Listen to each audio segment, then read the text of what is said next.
ಕರ್ಸ್ಬಿಡಿ ಮಾಡ್ತೀವಿ ಆಯ್ತು ವಾರ್ಡಿಂದ ತಂದಿರ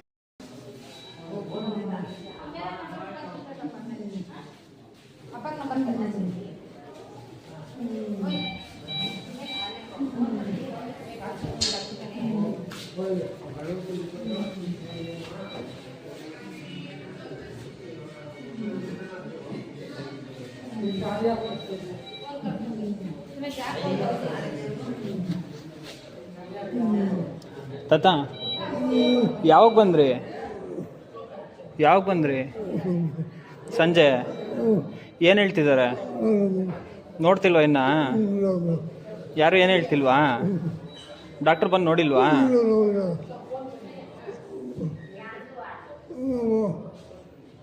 ಏನಾಗ್ತಿದೆ ತಾತ ಸುಸ್ತಾಗ್ತಿದೆಯಾ ಡಾಕ್ಟ್ರು ನೆನ್ನೆಯಿಂದನೂ ಯಾರು ಬಂದಿಲ್ಲ ನಿಮ್ಮ ಕಡೆ ಯಾರು ಬಂದಿದ್ದಾರೆ ಸರಿ 12 ಗಂಟೆಗೆ ನಿನ್ನೆ ರಾತ್ರಿ ಬಂದಿರೋ ಪೇಷಂಟು ನೋಡಿ ಇಲ್ಲಿ ಹೆಂಗೆ ಹಿಡ್ಕೊಂಡು ಕೂತವನೆ